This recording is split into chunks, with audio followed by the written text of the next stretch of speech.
Hey, what's up guys, Tim with Go Cards, and today we are here with the deck I played for the OTS Championships that took place this weekend. I ended up going to two and I ended up winning both, which was nice. But yeah, so just before we get into that pro, shout to Level 1 Games in Exmouth and Geek Retreat Truro in Truro for running the events. They're really smooth events, really well ran. But yeah, if you're ever in the areas, go check them out and stuff like that. But yeah, let's hop into the deck. So the deck I played was Prank Kids. I played the same deck for both days. I didn't change anything. It's cut for the same list. I've been playtesting this deck for a while and I really enjoy it. It's been like basically the deck I've played since the format started. But yeah, let's just hop into it. It's pretty standard for the most part, but I'll explain what needs to be explained. 3 Lampsies, 3 Dropsies, 3 Fansies, 2 Roxies. This is becoming like the standard line. Some people are still playing 3 Roxies, but I'll like explain why I don't in a little bit. And then 3 Place, 2 Fusion Spell, and 1 Pranks. So this is also becoming pretty standard as the format sort of developed. You don't need the extra copies of these as much anymore. These are more of an engine requirement now. Because like we're not needing the Fusion Spell to play through hand traps, we're not needing Prank to play through hand traps as much because we have the Adventure engine. But I still really like these. Obviously Pranks is just very good, being able to recycle everything and draw a card. And I still like the Fusion Spell. That's something that's probably worth mentioning. I think you could cut this to 1. I side 1 out a lot, but I do like it when you get to set up like the triple butler setup, which I think is like really powerful against basically everything. But yeah, and then 3 Places is just pretty standard because it's really good for chain blocking. It's just another Prank Kid name. And then the reason I don't play 3 Roxies or Terraforming is because I just play an honorary Prank Kid in 1-for-1. This is like a better Prank Kid in some ways, because it's an extender to help us make the Predator Plant as well. But we can discard Water Enchantress, which is pretty crazy because then our opponent's really stuck on what to ash. And like if our like first Prank Kid gets stopped or whatever, this like, you know, if say we summon Lampsies that gets ash, we can 1-for-1 and then just keep going from there. It's really cool. People don't expect it in Prank Kids because everyone's just sort of so used to like it being like a normal summon deck, whereas this like gives us like an extra line of play, which I think is really cool. Definitely a really nice card. And then 3 Water Enchantress, 1 Foolish, only 2 right. 2 Fateful, 1 Griffin, 1 Dracoback. So I'll explain the 2 right. Basically, I'd been borrowing a third a lot, but I went on holiday for a little bit before the event and then didn't bother to buy a third, basically. So I ended up playing 2 Fateful. But this is something I wanted to test out anyway. I just played 49 with 3 right, basically. But the 2 Fateful was really good. I think why this deck is so good is because it gets to take advantage of this card more than the other decks. Like in the other decks, this card is a brick. But in the Prank deck, you want to draw this because it's basically another way to chain block Ash, which is all you really care about. Which is really, obviously just really good. But yeah, definitely play 3 right. Then standard sort of Griffin, Dracoback. These cards are awesome. Griffin's Omnigate. Dracoback is just obviously very much so the best one because it lets us chain block with Fateful. And the bounce effect is just broken. And then Foolish is another Water Enchantress, and I sided Token Collector. So this gets to be another copy of Token Collector or Water Enchantress post side against some matchups, which is pretty cool. Yeah, so that's the Brave Engine. Not really too much to say there, it's just very good. Then 1 Callby, which is like just another way to beat Ash, basically. Yeah, it's Callby. You need to play it in this deck, I think.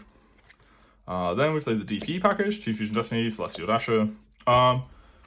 It was either this or Magician Souls engine, but specifically for like the like OTS championships because there's a lot of local based decks and stuff like that. Specifically like the Plymouth like southwest area is filled with Eldritch. That is just the most popular deck. So I was like, I don't really want the Souls engine, I want this because DPE is just like very oppressive versus that matchup.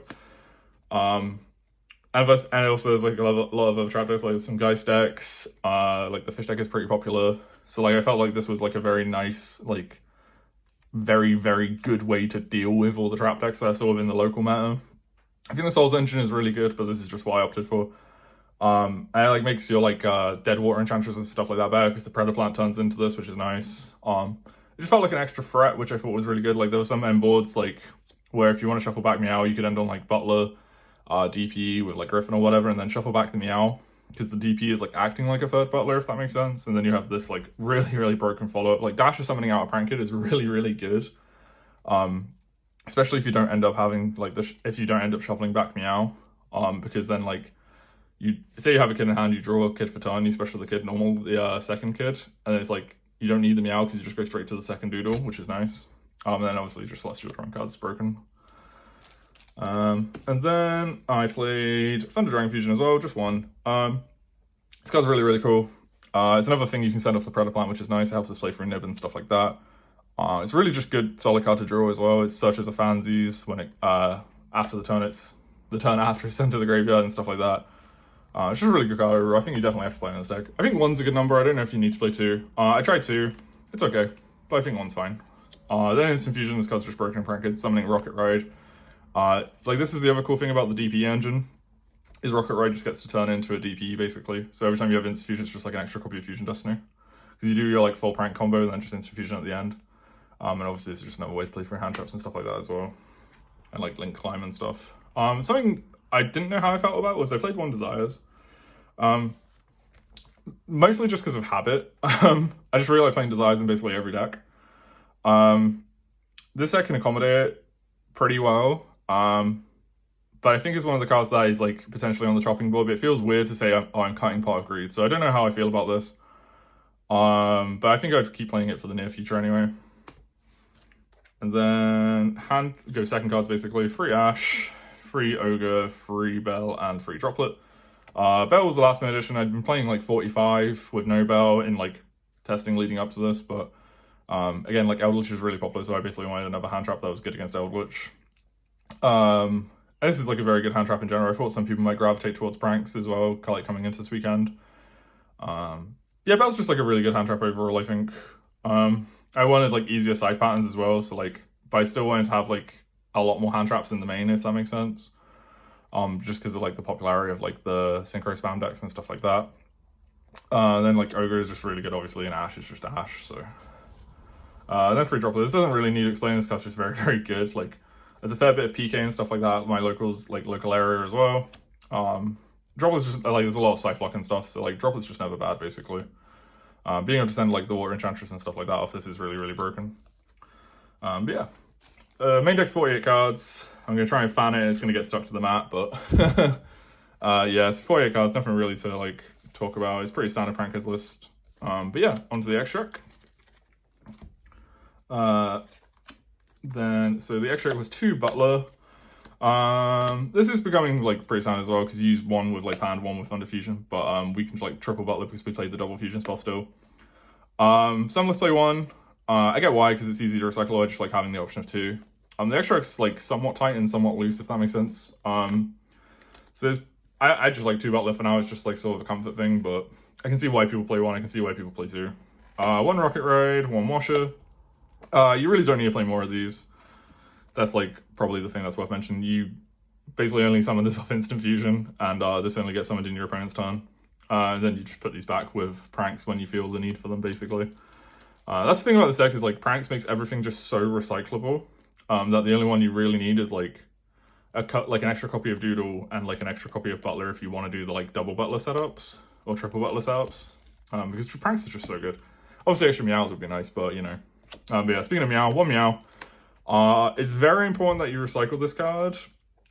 I think that's the reason a lot of people struggle to play this deck, is because they're not putting back Meow enough, and they're locking themselves out of follow-up plays and stuff like that, because it's pretty oppressive when like you just make a fair board that lets you live a turn, and then you do the same thing on the following turn. Your opponent can't really deal with that, so but yeah, it's just obviously just very good. I wish it was at 2 or 3, but yeah. Then 2 Doodle. So I was playing 3 leading up to this, but I wanted to play the Roaster. And like 3 Doodle hadn't come up a lot in testing, so I basically cut a Doodle for a Roaster just because I wanted a better time against back row decks, like being able to like clear floodgates and stuff like that, or just like a lot of traps. But yeah, I didn't miss the 3rd Doodle. I think I maybe missed it once, I'm not sure. Roaster only came up once as it happened, but it was really good when it did come up because I was against Geist, and I rebooted and then roasted, which was nice. But yeah, 2 Doodle. I think you can get away to this 2 of this a lot of the time, as long as like you're playing 1 back off pranks consistently and stuff like that. Then 1 Bow Wow, again, I think you can get away with 1. That's most of the prankers extract, is trying to get away with playing the least amount possible, just so you can play like other cards, like more utility. I have seen some lists that play 2, but I think 1's fine. You put this back basically, or you can summon it back off Washer and then like put it back off pranks and stuff like that, so it's fine. Something that's worth mentioning with Bow Wow at the moment, I don't think this is worth shotgunning in like standby phase, because if your opponent has Droplet, they're going to use their player priority to Droplet this anyway. Dark Ruler isn't really in people's main decks right now. Neither are Kaijus. So like, if you shotgun this in like standby phase now, you are more than likely going to get Gammaed on this because Gamma is seeing some play as well. So it's probably worth just holding this. It's just like a little bit of advice. Wait for like hold this for when you need to summon Butler, basically. And then we played the Destiny Hero package, so DPE Anaconda. Being on Sun Fun Dragon Fusion is cool as well, like I said. But yeah, Zender's just really, really good, I think. The grind it gives you is just insane. And then Unicorn and Access Code. Just Unicorn into Access Code is like really broken. It just ends games a lot of the time. I still play Karibo and Spider. I know a lot of lists have cut, I think it's Karibo for Toad, but I just like the option to play around Nib. That's just what I feel comfortable with. But I see the like benefit of the Toad as well. Like, but I also like the idea of like being able to ladder a little bit easier and stuff like that. But yeah, so that was the extra. Nothing really I want to change there. I don't think it's pretty standard. Side deck. Side deck's a little bit interesting. I guess I started Free Token Collector, which is a bit odd. So like, I think this card's really, really good. I know it interacts with your Brave tokens and you can't pranks as well, but like when we go second, we can just turn this into DP, which is nice. And then it's just like a recurring oppressive floodgate against something like Sword Soul. And then when we go first, it's like I also say this in a lot of time going first, just because against something like Sword Soul, it's very, very broken. Because we can use our like Omni Negate first and then just summon Token Collector. So like say they like, I don't know, Cosmic in the standby phase to try and hit our thing, we just auto negate with the Griffin, and then we have the Token Collector to like sort of clean the game up, really close out the game. It's another target for Foolish Bearer as well, which makes Foolish a little bit nicer. I think this card's pretty good overall. Pretty powerful card, like against the Synchro Spam decks as well, it's nice. Basically anything that's playing Aurora on. So then I played Free Draw. I think the Free Draw was pretty good. I chose this over Lancia just because of how popular Drytron is in like our local sort of play group and stuff like that. This also is basically good against PK, which is kind of what I'd want Lancia for as well. But it basically became like... also, this was, I think, better than Lancia against the Synchro decks, because like their opening play... I don't want to shotgun Lancia because of Gamma being somewhat popular and stuff like that, and if you shotgun Lancia and they don't have Water Enchantress, it just feels terrible. Whereas like if they like get the Adventurer, get the token, and then I feel safe around Gamma, they could like, then they'll normal summon like Red Rose or something, add, and then you draw them, and that turns them off from like Griffin, the Basil shoot and stuff like that, and like if they're playing the Sword Soul version, they don't get the Chi Zhao Church, they don't get the Moyi draw, and all that sort of stuff. So I think this is why draw is a little bit better than Lancia right now. If I played against Virtual World, I would have definitely just wanted Lancia instead, but yeah, so Free Draw. It does the same thing versus PK basically, because they can't like, so like Lancia cuts them off from basically banishing the PKs from grave, but so does Draw for the most part, because they can't banish Boots, Cloak, or Boots or Cloak to add whatever they're going to add, so then they can't summon back the Torn Scales anyway. So I think that's fine. And then Free Crossout. Crossout's really, really cool. It's basically for other decks playing the Adventure Engine when we go first. Because we just set this, and basically the idea is that like they activate right, you chain Crossout and cut off like a big part of their deck, like 10 cards in their engine, 9 to 10 cards out of their deck, which is really, really powerful. And then obviously like it beats like Ash and stuff like that as well. So like that was another big reason I wanted to play Bell, because Bell is really good against Prankers. So I was like, if I can cross out a Bell, that's good. Cross out Ash, cross out Ogre. Didn't want to play the like one nib or anything like that, just because it didn't feel worth playing a hand trap that I don't particularly like at the moment in like a one of slot in a deck that's already got so many cards. But yeah, so I feel it's really good. And obviously if I play the Prankers Mirror as well, then it's like very, very good, because you can just turn off whatever the first one they summon is. And then for back row decks, there's Free Twin, Duster, Lightning Storm, and Reboot. So I was playing Evenly Matched for a while, but I ended up cutting that for Twins. Just because of like the popularity of Lancia, like a lot of decks could just sort of find a Lancia, and a lot of decks are just sort of siding in when they see the Brave Engine, they start playing in Lancias and stuff like that. So I didn't want to get like caught out by that. And also I felt like Twin was a little bit better in the format currently, because it's a good one against pranks, because you can do it in the standby phase. So if they don't have access to the Brave Engine, this cuts them off from Butler as well, and there's just kind of a blowout from there. This was also a bit more like proactive than evenly, I think, right now. So like against the Eldritch decks, I didn't necessarily want evenly. I more cared about just hitting like Gozo Match or Rivalry or something like that. So that was why I played to win. I think it was pretty good. Duster was just really good overall. I sided these all in when I went first or second versus trap decks, and the droplet in the Ogres came out basically. The reason like Lightning Storm came in when I went first is basically just for siding patterns. I know it's not really live, but if I had it and I was playing against a trap deck, you could just make a play where you don't actually really end on anything, so then you can Lightning Storm them. It's like a follow-up thing, which is cool. And then Reboot's just Reboot. It's really, really powerful. Just if you like read the Judgment as well, you can get them to half their life, then reboot the Judgment, and then it's just game from there. I don't want to play one Cosmic basically, so that's why I chose to play the Lightning Storm. The one Cosmic, for the same reason, evenly didn't feel great because of like all the Lanciers and stuff in the format. And it didn't feel impactful enough to like warrant siding. Like Twin clears 2 back row and can discard War Enchantress, whereas Cosmic's just trading with 1. So if they have like 2 Floodgates, which is like not hard for like the Eldritch deck and stuff like that, then Cosmic isn't so good, but Twin's a lot better. So like the Lightning Storm is like a catch-all for the most part. And so yeah, so it's cool. It was like this also does trade with monster effect negation. So if I was to play against like Dragonlink or something like that, I do side this in versus Dragonlink just to like trade with Sphere basically, because Sphere is really hard to clear. So if they're on board a lot of the time, which is pretty common, if hand isn't so good as just Sphere, then this is like really, really good for forcing that. But yeah, so that was the deck. Yeah, like I said, shout outs to Level 1 Games and Geek Truro. Shout out to Craig and Pooley for driving this weekend. Shout out to Chris, Callum, and Dyson for coming as well.